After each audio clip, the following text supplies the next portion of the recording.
Bleach is back, and it is not going to disappoint. 10 years later, Ichigo Kurosaki and crew are here for the 1,000-year Blood War. I hope you're all as hyped for this as I am. Let's dive into our recap of Episode 1. We open on something we didn't see right away in the manga. Over blue, sparkling particles, we hear someone relay a prophecy. It focuses around the fate of a sealed Quincy King. This figure would regain its heartbeat after 900 years. Then, after 90 years, he'd be able to think. 9 more years, and his strength would return to him. And then, well, the voice doesn't finish that part.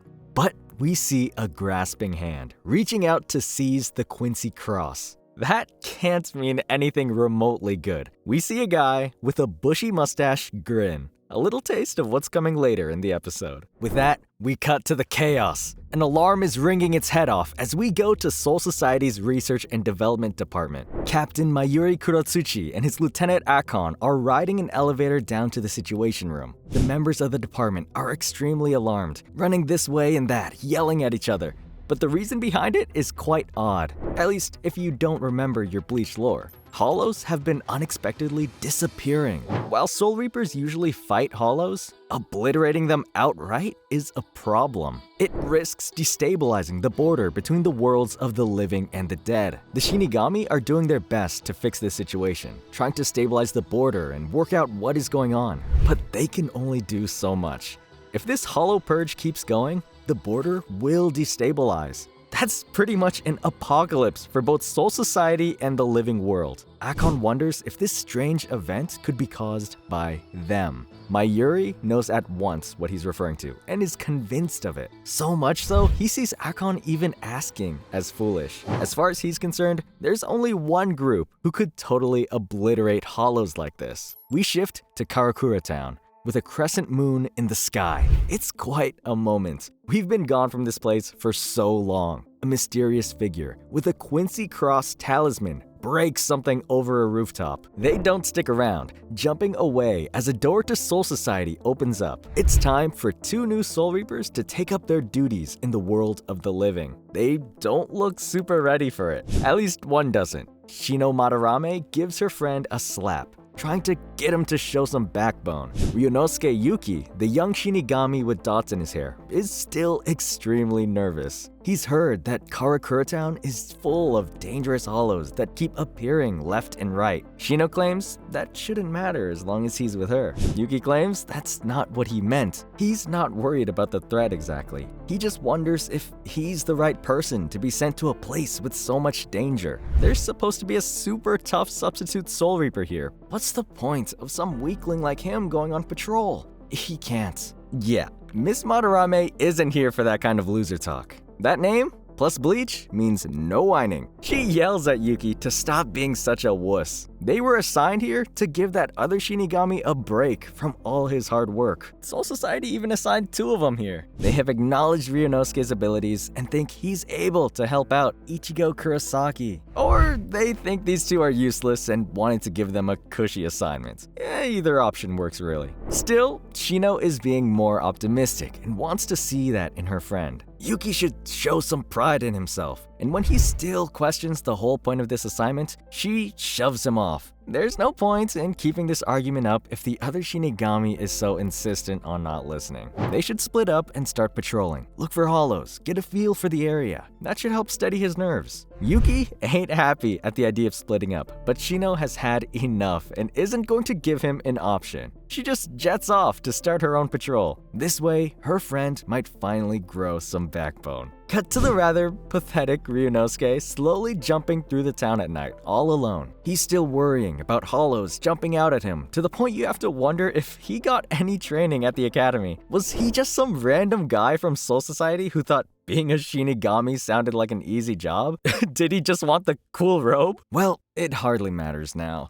Unfortunately for poor Yuki, a hollow shows up at the bridge he stopped on. It's a big old brute too. A hulking spider with steel limbs and a mop of pink hair over its mask. Yuki starts running for his life, jumping down and springing through the town, calling on his phone for Shino. He ducks into buildings and starts heading up the stairs, hoping to find his friend from a better vantage point. But unfortunately, Shino is already there. Yuki emerges onto the rooftop to find her broken body in the fist of another massive hollow. Two more have shown up. Lurking on the rooftop, our poor novice Shinigami ran to. He's right in the middle of a whole nest of hollows. Shino's Zanpakuto clatters to the ground. Yuki trembles as he starts to draw his own blade. Even if it's hopeless, he has to try. He's the only one who can save his friend. It's a bold instinct, one that says a lot about the young Reaper's character. Unfortunately, he fails to notice what's crawled up the roof behind him. The spider hollow that was chasing him stabs the Shinigami in the back, throwing him to the side of the roof. Yuki can't believe it. Even as blood seeps from his body, he's going to die? From one shot? His gaze starts to darken as the hollow comes towards him. Everything is hopeless. Before the creature can, however, it's cut in two by one-shot golden energy. Woo! Reinforcements have come. The other hollows glance around, trying to find this new threat blast. A blast of silver makes the big one in the middle drop his prize. Chad is the first to enter, barreling through to retrieve the fallen Shino. Orihime is next onto the rooftop, healing up first Ryunosuke, then Shino, just enough to make sure they don't die of their wounds. And then, it's Ichigo and Uryu's turn to step into the ring. The gang's all here, and the battle is officially on. Number 1 starts to play as we pan out to a wider view. A lot of these giant hollows are congregating at this location. These things have to be Menos Grande, given their ridiculous size. This promises to be an all-out melee. Thankfully, our heroes have come a long way since Bleach's early days. For them, this is just a chance to cut loose. We start with Orihime, seeing one of the hollows off with an early Shitsukoshun,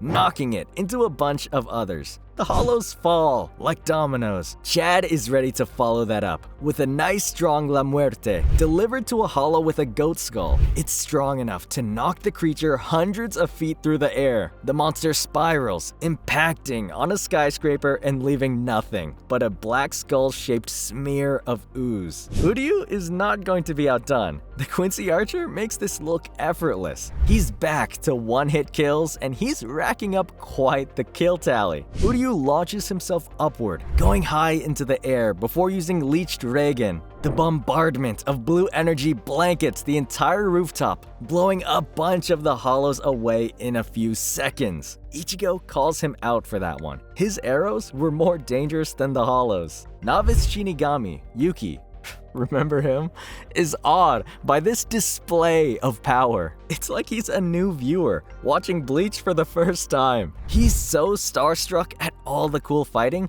he doesn't notice a hollow coming up behind him before it almost hits him. Thankfully, Ichigo is here to block the attack. He's decided it's time to end this fight, going straight for his Bankai to annihilate the final hollow. Even before its full release, the thing looks almost done. Once Ichigo calls Getsuga Tensho, the power is enough to devastate this final hollow. It's reduced to ashes in a matter of moments. This display was so awesome, it was enough to knock Yuki unconscious. Or perhaps those wounds finally caught up with him. The young Soul Reaper wakes up over a day later in Ichigo's room. Kurosaki and his friends are here to greet him. Orihime's even brought some leftover bread and baked goods from her job. Yuki's not sure how to process all this. He's still worrying about Shino, while Ichigo's trying to offer him donuts. Thankfully, the other new Shinigami shows up soon enough, proving that she's entirely fine. And happy to go back to giving Yuki a piece of her mind for being pathetic. Seriously, he was out for over a day? What a wimp! This is business as usual for Ichigo and crew. They barely react as the two Shinigami bicker about what happened. They're more focused on the bread. Still, Ichigo finally remembers to ask this kinda weedy Soul Reaper his name. However, something very strange happens. A figure flies in through the open window and stands on Ichigo's bed. Acting like he was the one Kurosaki was talking to, this dude in the fancy white uniform and half mask introduces himself as Esquiado Ebon. He's smirking like a jackass right off the bat. You can practically feel the smug, superior attitude just radiating off of this guy. Ichigo tells Ebon to get off his bed. The guy in white acts like he didn't hear him, asking Strawberry Head to repeat the question. Ichigo does, and Ebon refuses, upon which Ichigo kicks him right in the face. Fancy Coat Dude is knocked right out the window, which is probably kinder treatment than he deserved. Ichigo's friends briefly speculate about who that guy might be. Uryu suggests that the half mask means he might be an Arrancar, a hollow that's partially removed their mask. Ichigo doesn't know if that's right, but doesn't really care. No matter what, the dude was rude. He grabs his blade, resolving to go drive the stranger away. As he flies off, Shino asks who that stranger was. Orihime, with a mouthful of food, admits she's got no idea. The camera lingers briefly on Uryu, however, who looks troubled. He might know more than he's letting on about this new arrival. We go to Ebon, who has touched down in a nearby dirty alleyway. The stranger is shocked that Ichigo kicked him like that. Apparently, he expected a much warmer welcome after showing up uninvited, entering a house without permission, and standing on someone's bed. Ichigo, however, has come over to talk to him rather than kick him some more. Kurosaki's no dope. He can guess this mysterious stranger is here for Karakura Town's substitute Shinigami. Ichigo's down to talk, provided they go somewhere else for that. Ebon, however, waves this off. He calls Ichigo arrogant for assuming that he was the reason that Ebon showed up in Ichigo's room of Ichigo's house. However, Ebon figures the Shinigami must be curious about who he is, right? This cool, mysterious stranger who just showed up. And nope, he doesn't care a bit. Ichigo is far too experienced to be impressed with petty stuff like your outfit.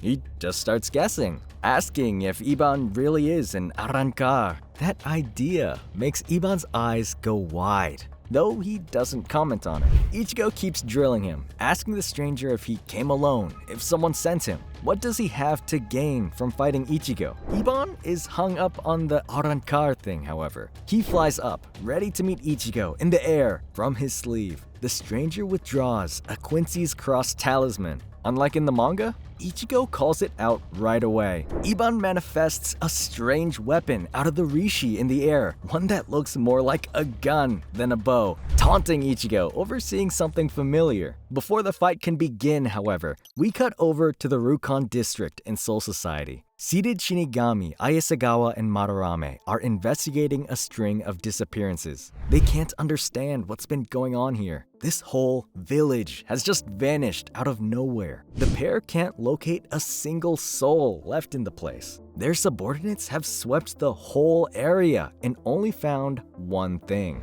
a set of strange footprints, all of which come together in one spot and then just stop. The Shinigami are able to make some deductions by examining the seam more closely. The prints are from either sandals or bare feet. This wasn't the work of a hollow. It looks more like the people of the Rookon District abducted their own fellow citizens. Even that doesn't really explain them vanishing, however. The Reapers have no idea what this could mean, but the group resolves to keep investigating. We move from here back to the Research and Development Operations room. Mayuri is still in front of the large display. The alert has stopped blaring, although there's still a lot of red diamonds on his map. Things can't be going well with the border. Before we get more information though, we go to the office of the Captain Commander. It's a pretty nice spot, very traditional Japanese architecture. Old man Shigekuni Yamamoto is behind his desk when he sees a flash of light from outside. Even at a glance, he can identify it as the Bankai of his lieutenant, Tojiro Sasakibe. Before he can investigate what's going on, however, we hear someone call out to the Captain Commander before being brutally cut down. Yamamoto asks who goes there, and as we pan back, we see them.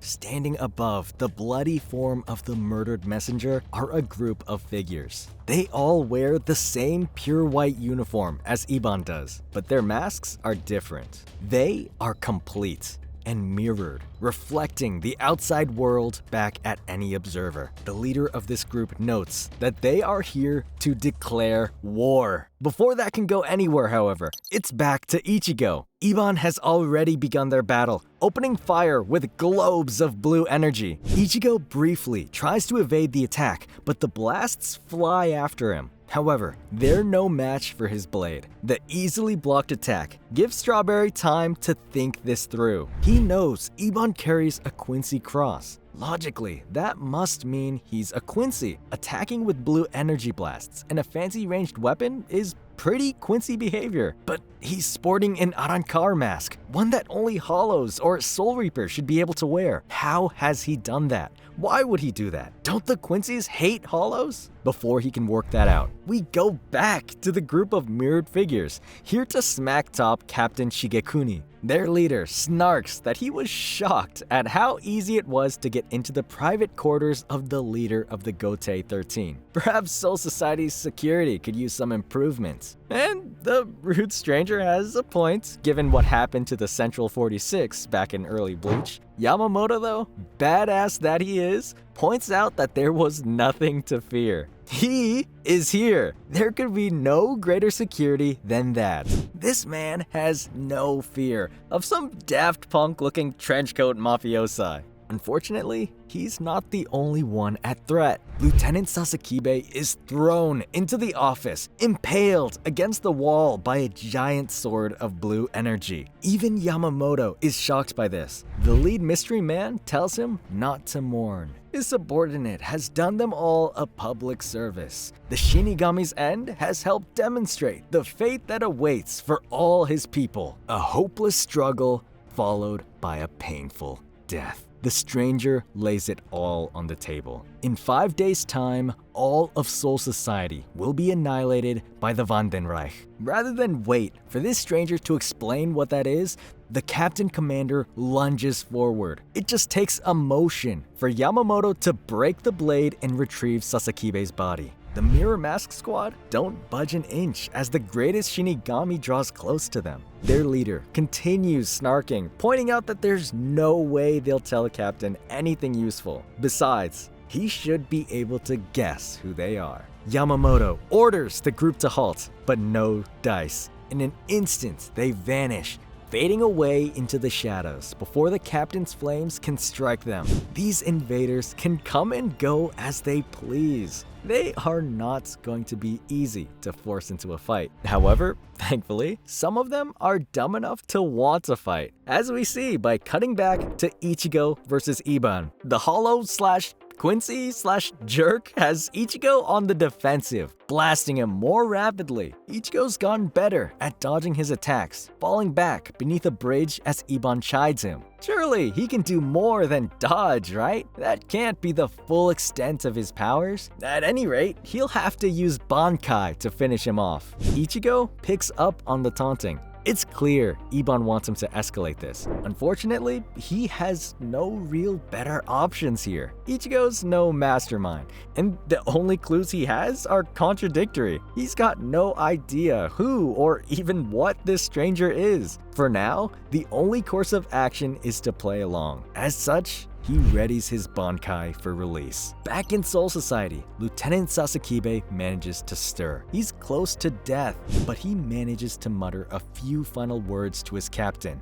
"The enemy, they can steal our Bankai." A warning that comes far too late for Ichigo. Ebon is grinning like a demon as he watches Ichigo get ready. He's retrieved a small device that creates a blue ring around him. Ichigo pays it no mind at first, but then he feels something strange. A series of blue energy blades fire off from the sky, raining down about the Shinigami. Ebon begins to chant in German, the rhythmic intonation resembling the Shinigami Kido. We see Ichigo's Fullbring begin to crack beneath the spiritual pressure. But when Ebon finishes his chant, Ichigo twists and breaks through, shattering the strange blue blades. Ebon has no clue what to make of this outcome.